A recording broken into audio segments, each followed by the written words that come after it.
पूर्व प्रसंग में वर्णन किए।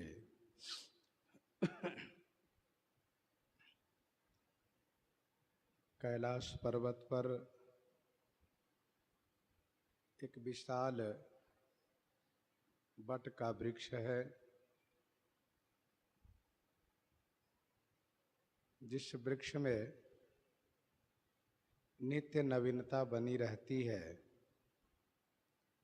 और सभी कालों में सुख प्राप्त होता है।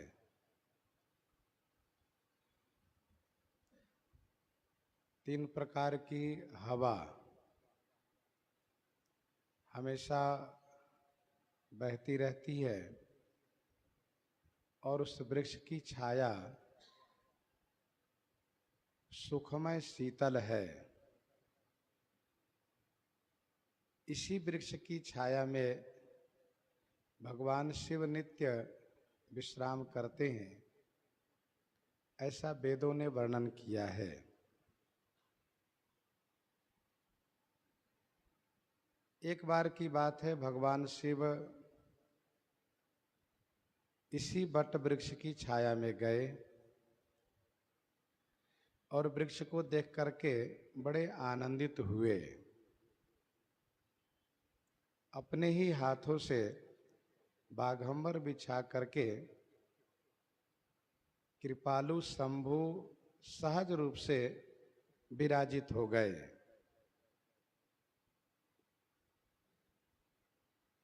भगवान शिव कैसे हैं, तो उनके स्वरूप को गोस्वामी जी ने इन पंक्तियों में वर्णन किया कि कुंद इंदुदर गौर शरीरा पुज भुज प्रलंब परिधान मुनि चीरा तरुण अरुण अंबुज सम चरना नखदुति भगत हृदय तम हरना भुजग भूति भूषण त्रिपुरारी आनन शरद चंद छवि हारी। कुंद पुष्प, कुंद माने पुष्प, इंदु माने चंद्रमा और दर माने शंख, अर्थात पुष्प चंद्रमा और शंख के समान गौर शरीर वाले हैं। भुजाएं लंबी है, कटी वस्त्र के रूप में बलकल धारण किए हैं मुनि वस्त्र। तुरत खिला हुआ नए कमल, नए लाल कमल के समान उनका चरण है। नख की जो द्युति है, नख की जो कांति है, वह भक्तों के हृदय रूपी तम, भक्तों के हृदय में अज्ञान रूपी जो अंधकार है उसको हरने वाली हैं।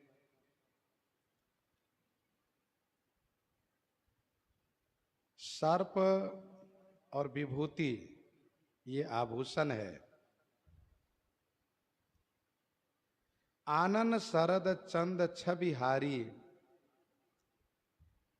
आनन माने मुख जो है वह अपनी शोभा से शरद पूर्णिमा के चंद्रमा की छवि को हरने वाला है। जटा मुकुट सुर सरित सिरा लोचन नलिन विशाल नीलकंठ लावण्य निधि सोहबाल विधुभाल सोहबाल विधुभाल।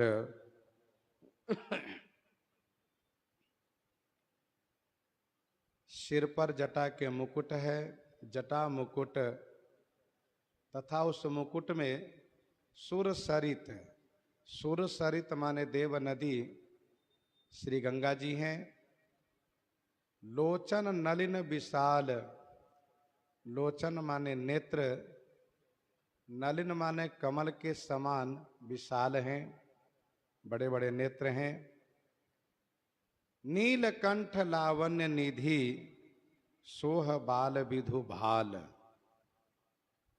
कंठ नीला है, लावण्य माने सौंदर्य के निधि हैं, तथा भाल पर बाल विधु सोह।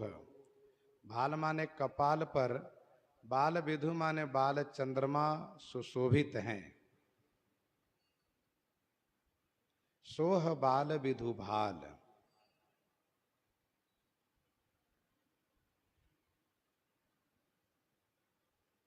जटा मुकुट सुर सरित सिर लोचन नलिन विशाल।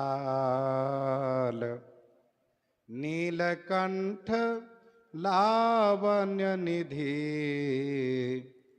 सोह बाल विधु भाल।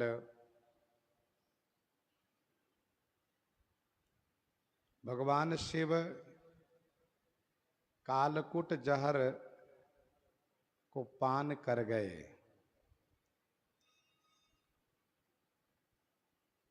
उस जहर को न पेट में जाने दिए न बाहर रहने दिए, कंठ में ही रोक लिए। इसलिए उनका नाम एक नीलकंठ हो गया, क्योंकि उस विष के प्रभाव से कंठ नीला पड़ गया। कवितावली उत्तरकांड 157 में गोस्वामी जी ने कहा, पान कियो विषभूषण भो करुणा वरुणालय साई हियो है। पान कियो विषभूषण भो करुणा वरुणालय साई हियो है। इस प्रसंग में गोस्वामी जी महाराज सब शोभा ही शोभा वर्णन किए हैं।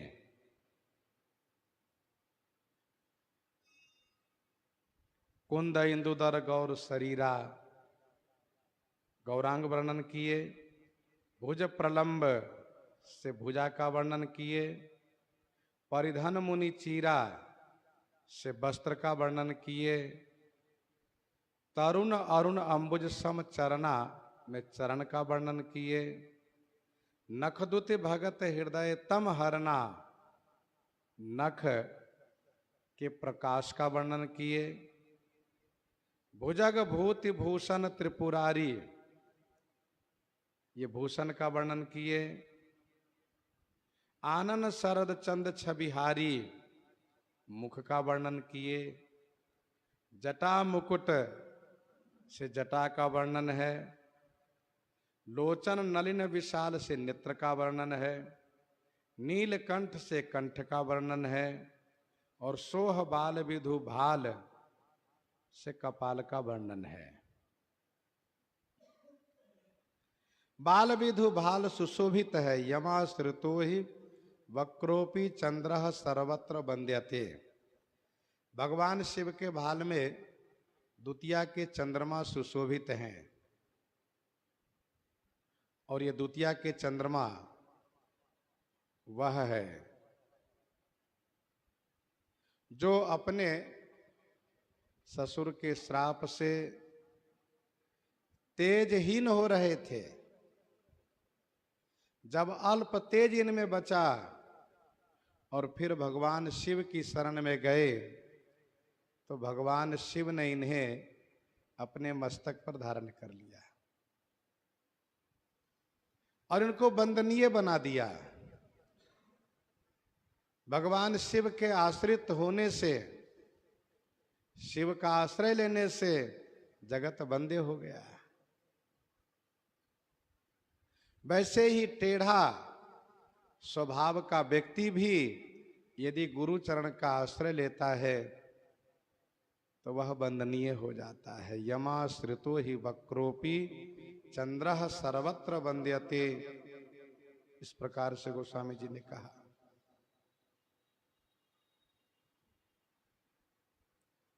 नौ रस का यहां पर वर्णन किए हैं। नौ रस,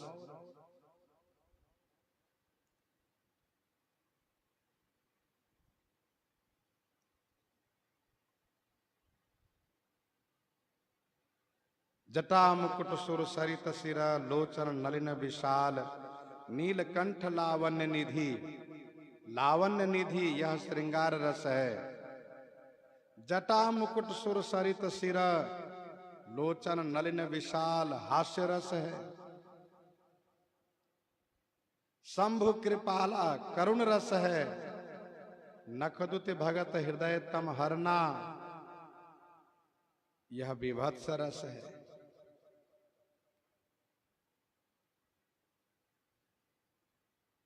श्रीराम नखदुत भगत हृदय तम हरना यह अद्भुत रस है। नखदुत भगत हृदय तम हरना अद्भुत रस है। भुजग भूति यही विभत्स रस माना जाएगा। त्रिपुरारी यह रौद्र रस माना जाएगा।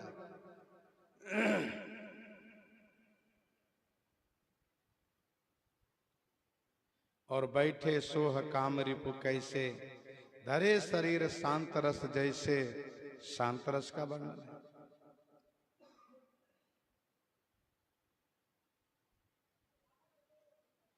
तो श्रृंगार रस, हास्य रस, करुण रस, हाँ जो भुजग नाम लिया गया है, भुजग ये भयानक रस में है। भूति यह विभत्स रस है। त्रिपुरारी यह रौद्र रस है।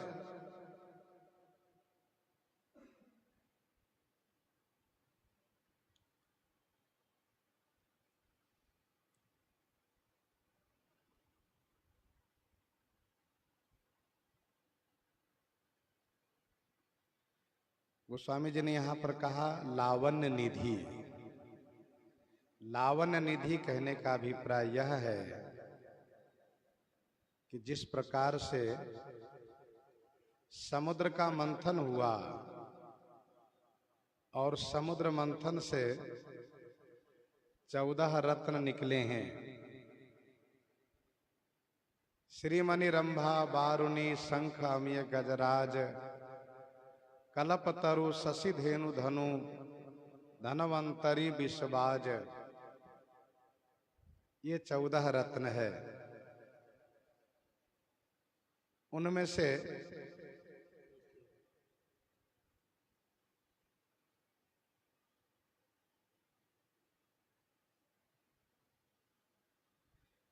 जिन रत्नों का यहां पर वर्णन है उसको आप श्रवण करें। श्री, श्री के जगह पर यहां पर गई शंभु पहिमातु भवानी, यह श्री जी हैं। या देवी सर्वभूतेषु लक्ष्मी रूपेण संस्थिता, तो श्री जी हैं। मणि, मणि का दर्शन इस प्रकार से करें। नखदुत भगत हृदय तम हरना, नखदुत भगत हृदय तम हरना ये नख मणि है। श्री गुरु पद नख मणिगण ज्योति।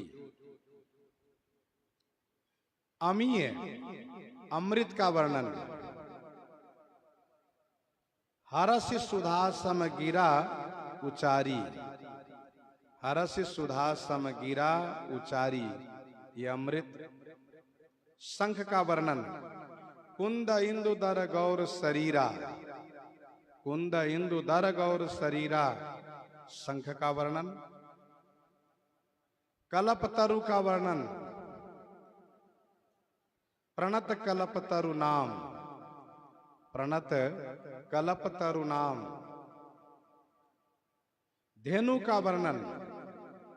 राम कथा सुरधेनु सम, राम कथा सुरधेनु सम सेवत सब सुख दानी।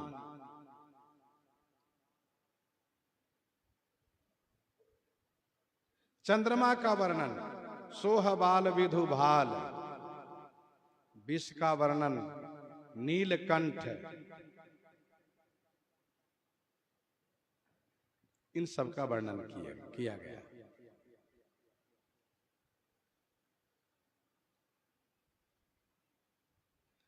साथ साथ 14 में से 8 का वर्णन है, 6 छोड़ दिए गए हैं। भगवान शिव के नाम, रूप, लीला और धाम, इन चारों का भी वर्णन गोस्वामी जी ने किया। नाम, रूप, लीला और धाम, इन चारों का वर्णन किया।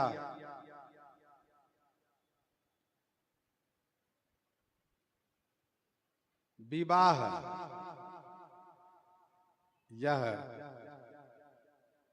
लीला है, विवाह होना यह लीला है। परम रम्य गिरवर कैलाशु यह धाम है। कुंद इंदुदर गौर शरीरा यह रूप है। कुंद इंदुदर गौर शरीरा रूप है। और प्रणत कल्प तरु नाम यह नाम है। इस प्रकार से गोस्वामी जी महाराज भगवान शिव के नाम, रूप, लीला और धाम चारों का वर्णन किए। लावण्य निधि कह करके समुद्र मंथन से जिस प्रकार से रत्न निकले हैं, वैसे ही भगवान शिव के साथ अमुक रत्न हैं, उन सब रत्नों का वर्णन किए। 8 रत्नों का नाम लिए। शोभा का वर्णन किए, 9 रस का वर्णन किए। आगे गोस्वामी जी महाराज कहते हैं, बैठे सोह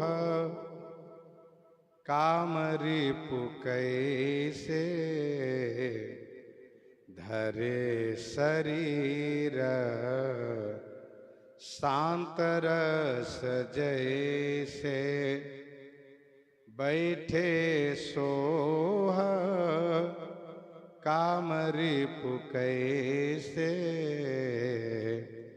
धरे शरीर शांत रस जैसे। काम रिपु बैठे कैसे सोह। काम रिपु माने काम के शत्रु भगवान शिव बैठे हुए कैसे सुशोभित हो रहे हैं। तो धरे शरीर शांत रस जैसे, जैसे शरीर धारण किए हुए मूर्तिमान शांत रस सुशोभित हो रहे हो। बैठे सोह काम रिपु कैसे, धरे शरीर शांत रस जैसे। गोस्वामी जी कहते हैं काम रिपु। काम रिपु अर्थात काम के शत्रु। जो काम के शत्रु होगा अर्थात कामना रहित होगा, वही व्यक्ति निश्चिंत होगा। मनुष्य में जो कामना होती है, वह कामना उनको स्थिर नहीं होने देती है, हमेशा चलायमान रखती है। भगवान शिव काम रिपु हैं, इसलिए पूर्ण शांत रूप में बैठे हैं। शांत रस, यह 9 रस में एक रस है शांत रस। शांत रस का रंग श्वेत है और इसके देवता पूर्ण ब्रह्म है। भगवान शिव भी गौरांग हैं। भगवान शिव के इष्ट देवता सच्चिदानंद ब्रह्म श्री राम जी हैं। बैठे सोह काम रिपु कैसे, अर्थात भगवान शिव पूर्ण रूप से शांत मुद्रा में, प्रसन्न मुद्रा में बैठे हुए हैं।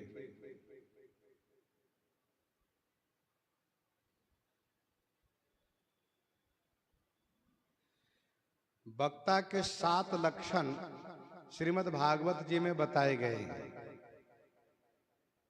वक्ता के 7 लक्षण श्रीमद् भागवत जी में बताए गए हैं। विरक्तो वैष्णवो विप्रो वेद शास्त्र विशुद्ध कृत, वेद शास्त्र विशुद्ध कृत दृष्टांत कुशलो धीरो वक्ता कार्योति निष्प्रिय। ये 7 लक्षण है। विरक्तो वैष्णवो विप्रो वेद शास्त्र विशुद्ध कृत दृष्टांत कुशलो धीरो वक्ता कार्योति निष्प्रिय।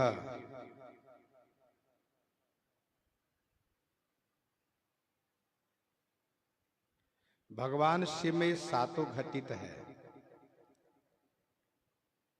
विरक्तो वैराग्यवान है, जोग ज्ञान वैराग्य निधि,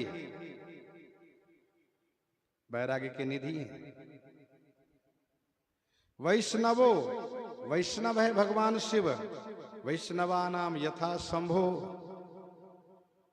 सोई प्रभु मोर चराचर स्वामी, सोई प्रभु मोर चराचर स्वामी, रघुबर सब ओर अंतर जामी।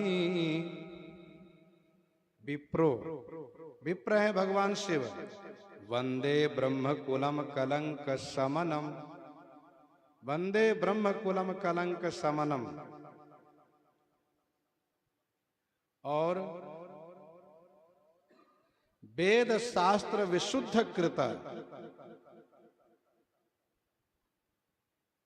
अर्थात वेद शास्त्र के पूर्ण विद्वान है। गोस्वामी जी ने कहा सकल कला गुण धाम, सकल कला गुण धाम ये है वेद शास्त्र विशुद्ध कृत। दृष्टांत कुशलो, दृष्टांत देने में कुशल है। झूठे ओ सत्य जाहि बिनु जाने, जिमी भुजंग बिनु रज पहिचाने। झूठे ओ सत्य जाहि बिनु जाने, जिमी भुजंग बिनु रज पहिचाने।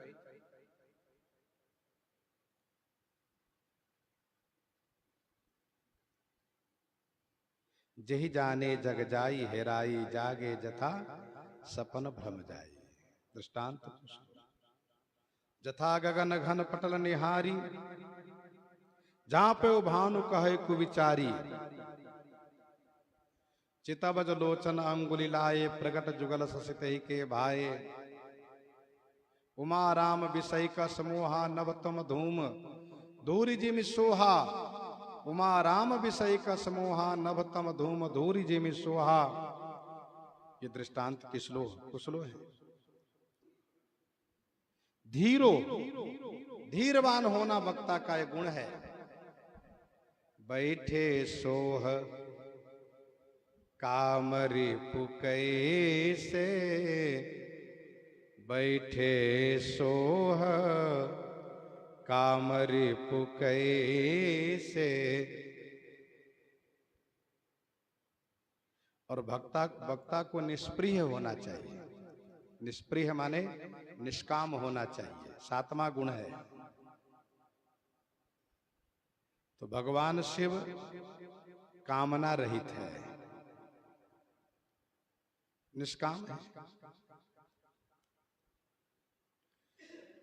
तो वक्ता के सभी गुणों से संपन्न है भगवान शिव, तथा यहाँ पर सभी उपकारियों का सम्मेलन है। यहाँ पर सभी उपकारियों का सम्मेलन है। उपकारी कौन लोग हैं? गोस्वामी जी ने लिखा, संत बिटप सरिता गिरि धरनी, संत बिटप सरिता गिरधरनी परहित हेतु सबनि कै करनी परहित हेतु सबनि कै करनी। संत शिरोमणि भगवान शिव विराजित है। बिटप ये विशाल वट वृक्ष है। सरिता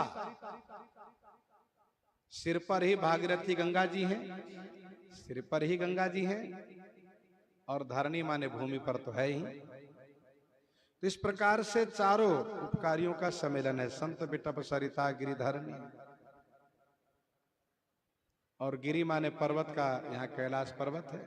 संत बिटप सरिता गिरिधरणी, ये पांचों परोपकारी एक जगह एकत्र हुए हैं। जब सब उपकारी एक जगह हो तो फिर बहुत बड़ा उपकार होगा, ऐसा मानना चाहिए।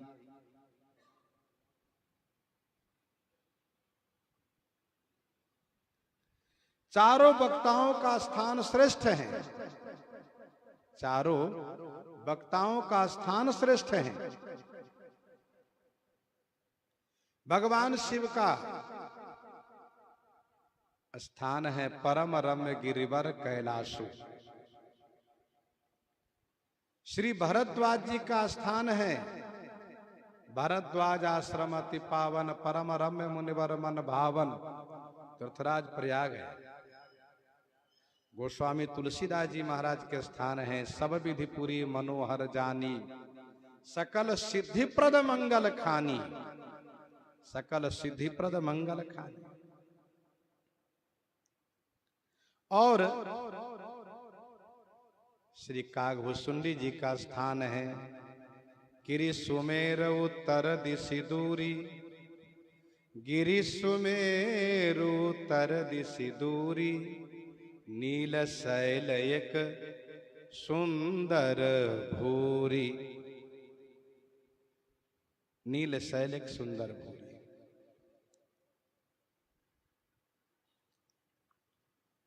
चारों का कथा स्थल श्रेष्ठ है। बैठे सोह कामरी पुकै से, धरे शरीर शांत रस जैसे, पार्वती भल अवसर जानी, पार्वती भल अवसर जानी, गई शंभु पही मातु भवानी, गई शंभु पही मातु भवानी। पार्वती भल अवसर जानी, गई शंभु पही मातु भवानी। भगवती श्री पार्वती जी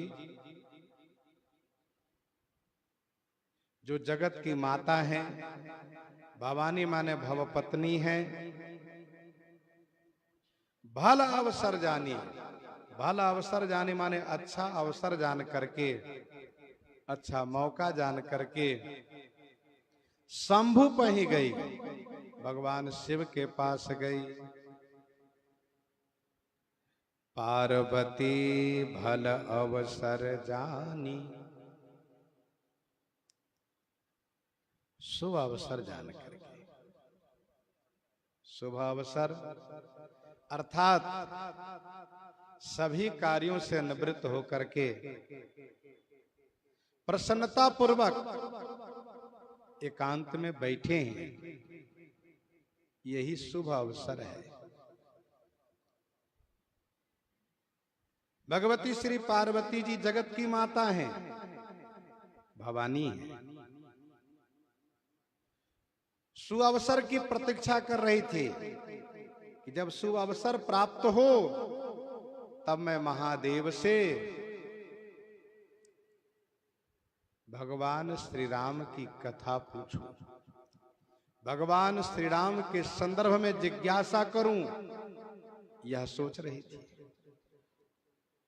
आज सुअवसर प्राप्त हुआ, सुंदर मौका मिला।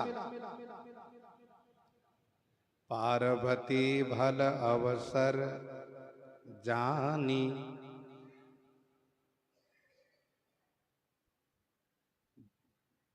और यही बुद्धिमानी है कि सुअवसर देखकर ही काम करना चाहिए।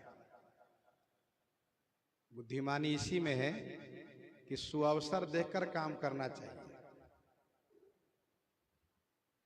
सावकाश सुनि सब सिय सासु, आयो जनक राज रनिवासु। सो अवसर बिरंची जब जाना, चले सकल सुर साज विमाना। अवसर से काम करने पर कार्य पूरा होता है तथा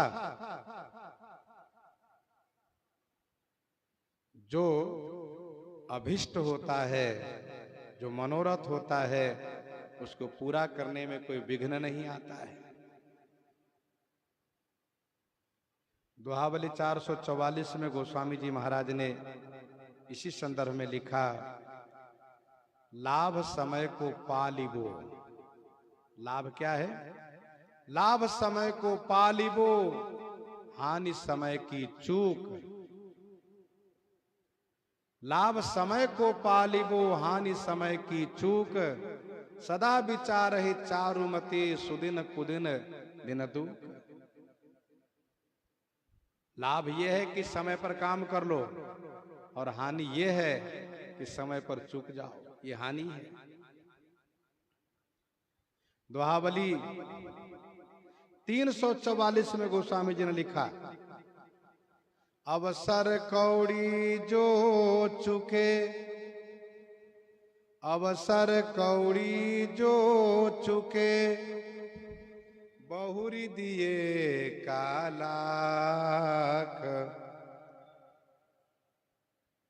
अवसर कौड़ी जो चुके, बहुरी दिए का लाख। दुई जन चंदा देखिए, उदय कहाँ भरी पाख। अवसर पर यदि ये कौड़ी नहीं रही और काम नहीं बना पाए, तो बाद में लाखों रुपया देने पर भी काम नहीं बनता है।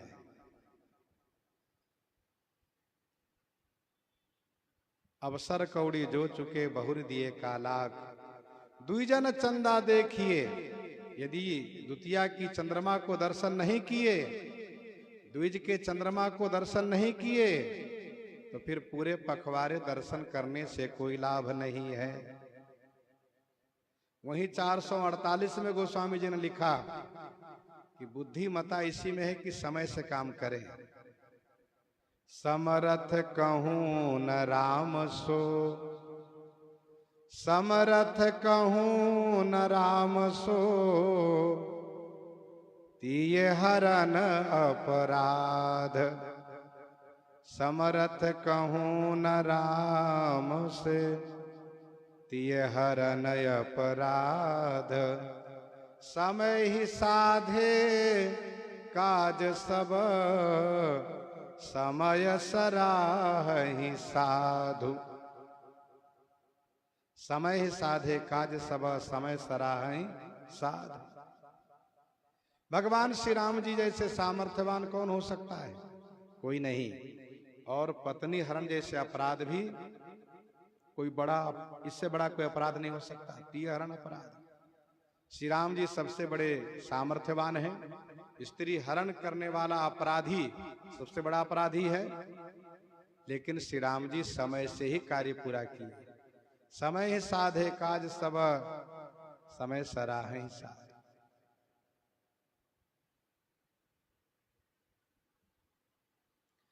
पार्वती भल अवसर जानी। श्री उमा जी भगवती पार्वती जी पर्वत की पुत्री हैं, पर्वत की बेटी हैं, पार्वती हैं। पर्वत परम उपकारी होता है। पर्वत से जो नदियां निकलती हैं, वह नदियां पर्वत से जो नदियां निकलती हैं वह नदियां जन जन तक पहुंचती हैं, गांव गांव में पहुंचती है। वैसे ही इनके द्वारा उपकार होगा। जैसे श्रीमद् वाल्मीकि रामायण के लिए लिखा हुआ है, वाल्मीकि गिरी संभूता, वाल्मीकि गिरी संभूता राम सागर गामिनी। वाल्मीकि गिरी संभूता, वाल्मीकि रूपी गिरी से उत्पन्न होकर के रामायण रूपी महानदी श्री राम सागर में जाकर के, श्री राम रूपी सागर में जाकर के मिली हैं, राम सागर गामिनी। वैसे यहां पर कह सकते हैं शंभु मानस संभूता, शंभु मानस संभूता राम सागर गामिनी पुनाति भुवनम पुण्या, पुनाति भुवनम पुण्या जय सुमानस नंदनी, पुनाति भुवनम पुण्या जय सुमानस नंदनी। तो शंभु मानस संभूता यह भगवान शिव के हृदय से प्रकट हुई है। चूंकि यहां पर नाम आया है पार्वती, श्री पार्वती जी शिव जी की अर्धांगिनी है, तो पर्वत नंदनी है। इन्हीं के प्रश्न करने से श्री राम कथा रूपी नदी प्रवाहित हुई है, श्री राम कथा रूपी श्री सरजू जी प्रवाहित हुई है।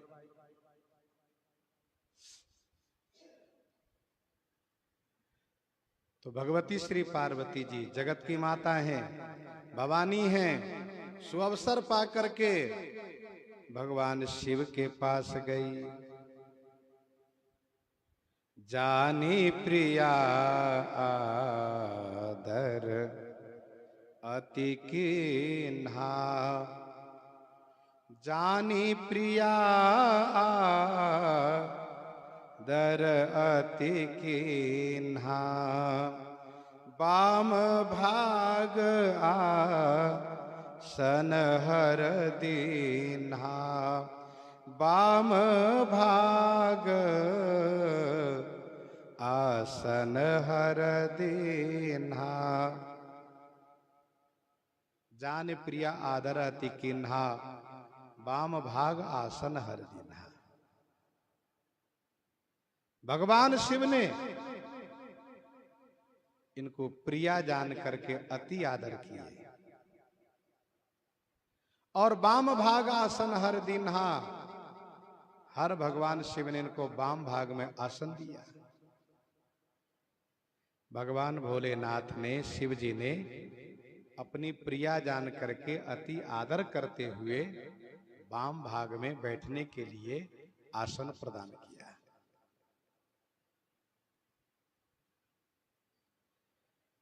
भगवान शिव की प्रिया हैं भगवती श्री पार्वती।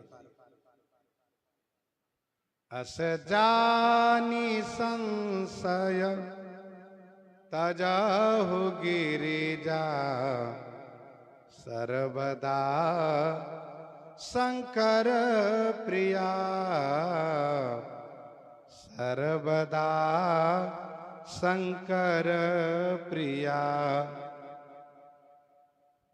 भगवान शिव कहते हैं दुखी भयऊ वियोग प्रिय तोरे, दुखी भयऊ वियोग प्रिय तोरे। तो भगवान शिव की प्रिया है। भोलेनाथ बहुत आदर दिए, अर्थात मुस्कुराते हुए प्रेम पूर्वक स्वागत करते हुए बैठने के लिए वाम भाग में आसन प्रदान किए।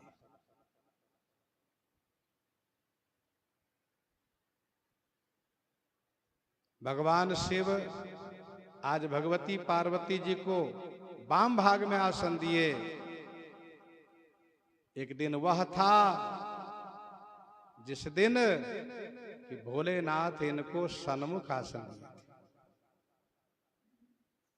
जाई शंभु पद बंदन किन्हा, सन्मुख शंकर आसन दिन्हा, सन्मुख शंकर आसन दिन्हा।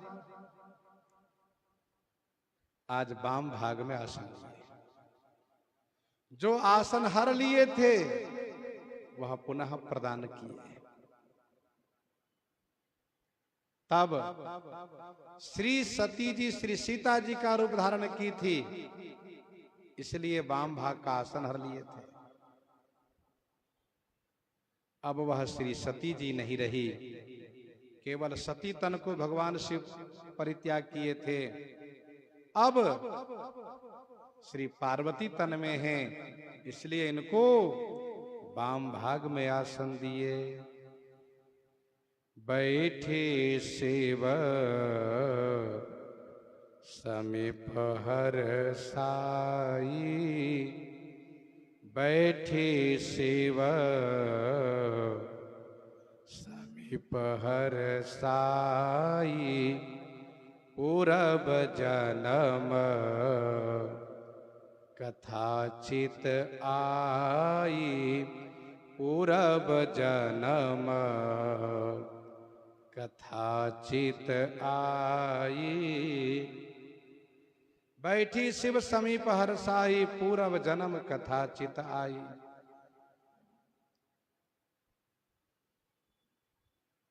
शिव समीप हरसाई बैठी, भगवान शिव के समीप में हरसाई माने प्रसन्न होकर के बैठी। जैसे ही बैठी वैसे ही इन्हें पूरब जन्म कथा चित आई। पूरब जन्म की कथा इनके चित्त में स्फुरित हो आई, स्मरण हो आई।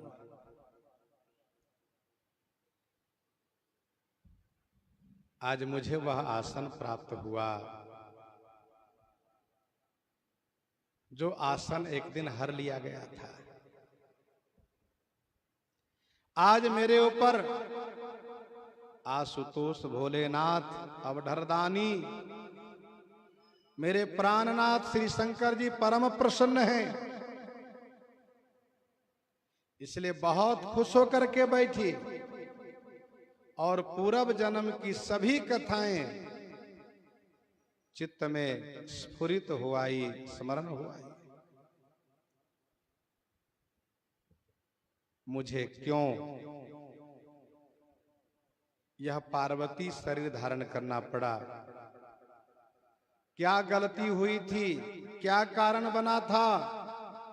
श्री सती तन की वह सभी कथाएं स्मरण हो आई।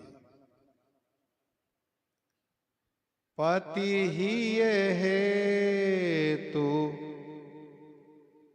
अधिक अनुमानी, बिहसे उमा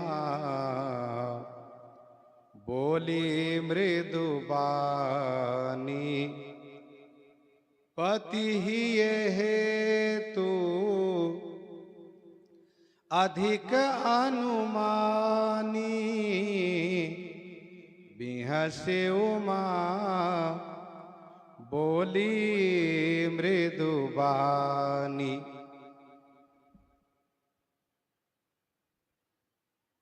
अनुमानी हिये अनुमानी, हृदय में अनुमान की कि पति हेतु अधिक, पति ही ये हेतु,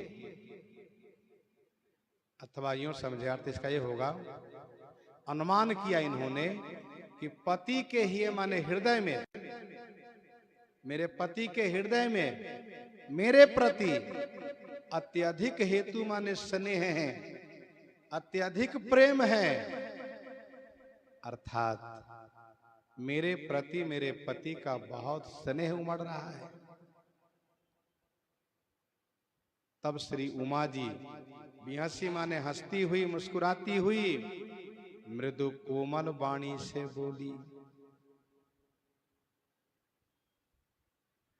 पति ही हेतु अधिक अनुमानी, बिहसे उमा बोली मृदुबानी।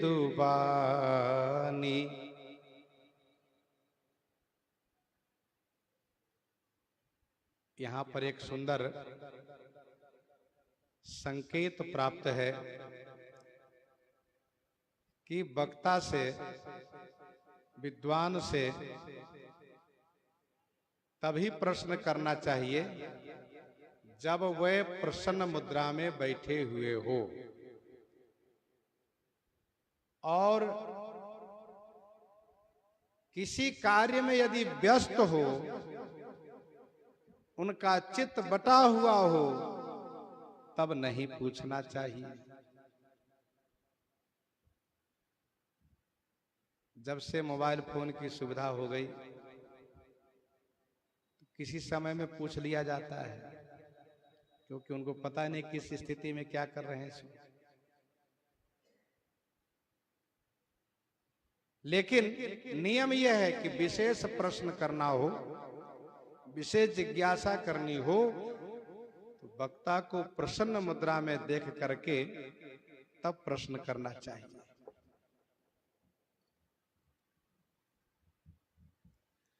पति ही हेतु अधिक अनुमानी, बिहसी उमा बोली मृदुबानी। श्री उमा जी मुस्कुराती हुई, हंसती हुई, कोमल वाणी से क्या कहा उन्होंने? कथा जो सकल लोकहितकारी, कथा जो सकल लोकहितकारी, सोई पूछन चाह शैल कुमारी। यह चौपाई श्री याज्ञवल्क्य जी ही कह रहे हैं, क्योंकि प्रश्नकर्ता इस प्रकार से नहीं कह सकता। यह वाक्य और का होना स्वाभाविक है। तो जिज्ञासा कर रही हैं भगवती श्री पार्वती जी, और इस वाक्य को प्रस्तुत कर रहे हैं महर्षि श्री याज्ञवल्क्य जी। जो कथा सकल लोक हितकारी है,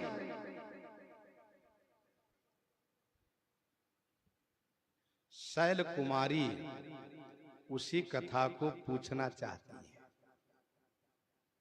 कथा जो सकल लोक हितकारी, सोई पूछन चाह शैल कुमारी। श्री याज्ञवल्क्य जी महाराज भगवती श्री पार्वती जी की प्रशंसा कर रहे हैं। यह कह करके कि जो कथा समस्त लोक को कल्याण करने वाली हैं, वही शैल कुमारी श्री पार्वती जी पूछना चाहती है। आगे भगवान शिव स्वयं प्रशंसा करेंगे। धन्य धन्य गिरिराज कुमारी, तुम समान नहीं को उपकारी। पूछे हूँ रघुपति कथा प्रसंगा, सकल लोक जग पावनी गंगा। सकल लोक जग पावनी गंगा। यह भगवान शिव ने कहा है। अब श्री पार्वती जी बोल रही हैं। विश्वनाथ मम नाथ पुरारी, त्रिभुवन महिमा विदित तुम्हारी। विश्वनाथ मम नाथ पुरारी।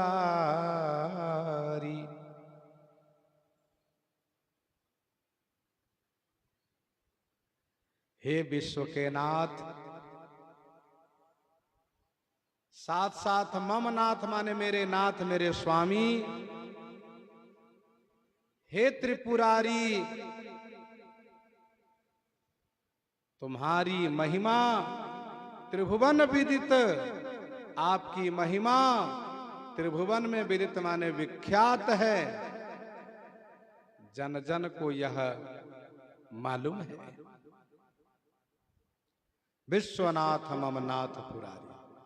वैसे तो आप विश्व के नाथ हैं, लेकिन मैं अपने नाथ के अधिकार से पूछ रही हूं, क्योंकि अपने नाथ से पूछने पर मन में स्वाभाविक रूप से प्रसन्नता होती है, गर्व होता है कि मैं अपने नाथ से, अपने स्वामी से पूछ रही हूं।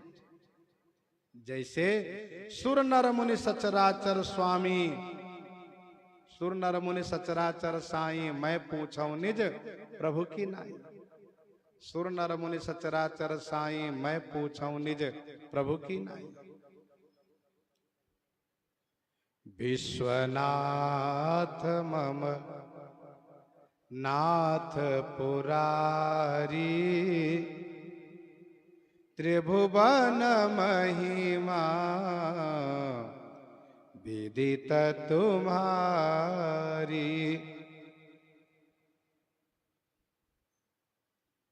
ध्यान दीजिएगा,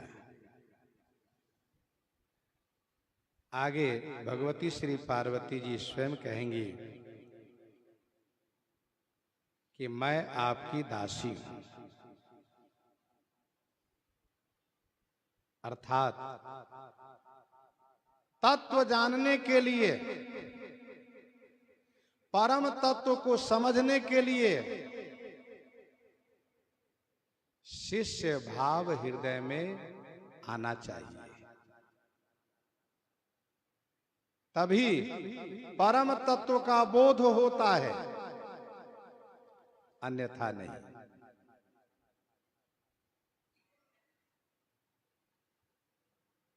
गीता जी के दूसरे अध्याय के 7वां श्लोक में वर्णन है, भगवान श्री कृष्ण चंद्र जी से श्री अर्जुन जी ने ये कहा। कब? जब भगवान श्री कृष्ण चंद्र जी ने कहा कि किसी तत्ववेत्ता के पास आप जाइए और उनका शिष्य बन करके उनकी सेवा कीजिए और फिर उनसे जिज्ञासा कीजिए, तब आपको तत्वबोध होगा।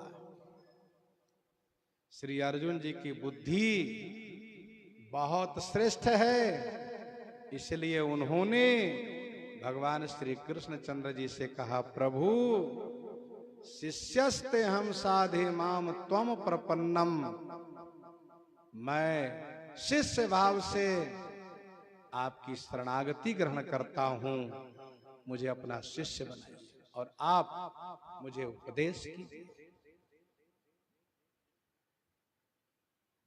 भगवती श्री पार्वती जी कहती हैं, विश्वनाथ मम नाथ पुरारी। वैसे तो आप विश्व के नाथ हैं, लेकिन मेरे नाथ हैं आप। मैं अपने नाथ के अधिकार से पूछती हूं। पुरारी कहने का भाव यह है कि जिस प्रकार से त्रिपुरासुर को आपने मारा, वैसे ही मेरे हृदय में भी त्रिपुरासुर है। मोह संशय भ्रम, ये त्रिपुरासुर है। जिस प्रकार से त्रिपुरासुर को मारना आपके लिए कोई कठिन नहीं हुआ, वैसे ही संशय मोह भ्रम रूपी त्रिपुरासुर को मारने के लिए आपके पास पर्याप्त सामर्थ्य है, आपको कोई कठिनाई नहीं होगी। तीनों है मेरे में, शशिभूषण हृदय विचारी, हरहु नाथ मम मति भ्रम भारी, अज्ञ जान ऋष उर्जन धरहु, जय विधि मोह मिटहि सोई करहु, अजहु कछु संशय मन मोरे। इन तीनों को संहार आप कीजिए। चरयारु आचार नागनर देवा सकल करहि पद पंकज सेवा। चरयारु आचार नागनर देवा सकल करहि पद पंकज सेवा। चारारु अचर नाग नर देवा सकल करहि पद पंकज सेवा। चर माने चेतन, अचर माने जड़, नाग पातालवासी, नर भूलोकवासी, देवता स्वर्गवासी। सकल करहि पद पंकज सेवा। सकल माने सभी आपके पद पंकज माने चरण कमल की सेवा करते हैं। सकल करहि पद पंकज सेवा। चरयरु अचर नाग नर देवा। त्रैलोकवासी जड़ हो या चेतन सब आपके चरण कमल की सेवा करते हैं। कुछ लोगों ने ये कहा चेतन सेवा करते हैं, यह बात तो समझ में आती है, जड़ कैसे सेवा करते हैं? तो इसका समाधान यह है कि भक्ति मार्ग में भक्त सभी शरीर में अपने इष्ट देव की सेवा चाहता है, चाहे चेतन शरीर हो या जड़ शरीर हो। जेहि जेहि जोनी करम बस भ्रमहि। जेहि जेहि जोनी करम बस भ्रमहि। तह तह ईस देव यह हमहि। सेवक हम स्वामी सिय नाहू। हो नात यह और निबाहु। हो नात यह और निबाहु। हो नात यह और निबाहु। अंत तक निर्वाह हो, यह भक्त चाहते हैं। जेहि जोनि जन्मौ करम बस तह राम पद अनुरागहूँ। जेहि जोनि जन्मौ करम बस तह राम पद अनुरागहूँ। तह राम पद अनुरागहूँ।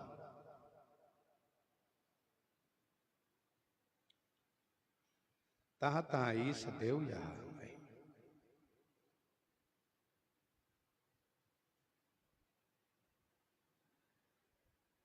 विनय पत्रिका 231 में गोस्वामी जी ने लिखा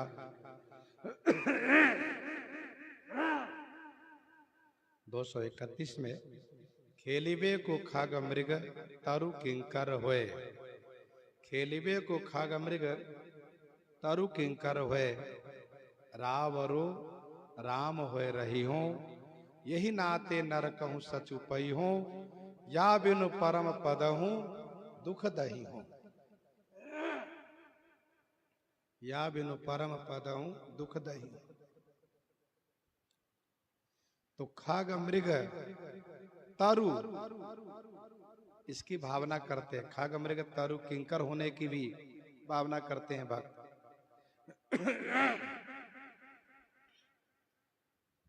गोस्वामी जी ने महाराज जी में लिखा कोमल चरण चलत बिनु पनहि। भय मृदु भूमि सकुचि मन मनहि। कुशकंटक कांकरी कुड़ाई कटु कठोर कुवस्तु दुराई। मही मंजुल मृदु मार्ग किन्हे। बहत समीर त्रिविध सुख लीन्हे।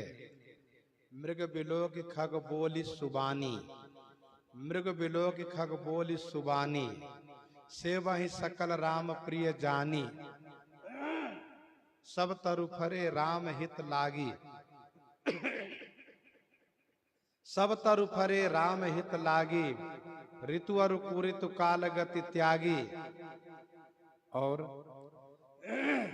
किए जाहि छाया जलद, सुखद भयउ बड़ बात, सुखद भय बड़ बात, तसमग भयउ न राम कहाँ जस भा भरत ही जात।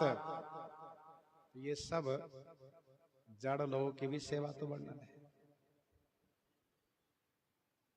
इसलिए चरयरु अचर नाग नर देवा, सकल करहि पद पंकज सेवा, प्रभु समरथ सर्वज्ञ शिव, प्रभु समरथ सर्वज्ञ शिव, सकल कला गुण धाम, जोग ज्ञान वैराग्य निधि, प्रणत कलप तरु नाम, प्रणत कलप तरु नाम। प्रभु समर्थ सर्वज्ञ शिवा, आप हे प्रभु आप समर्थ हैं, सर्वज्ञ हैं, शिव माने कल्याण स्वरूप हैं, सकल कला गुण धाम, समस्त कला समस्त सद्गुणों के धाम हैं, जोग ज्ञान वैराग्य निधि, प्रणत कलप तरु नाम। जोग ज्ञान वैराग्य के निधि हैं और आपका नाम प्रणत माने शरणागत के लिए, कल्प तरु माने कल्प वृक्ष के समान है।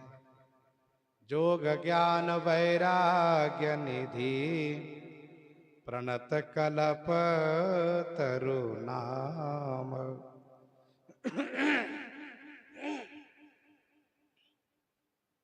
जौ मोह पर प्रसन्न सुख राशि, जानिए सत्य मोहि निज दासी।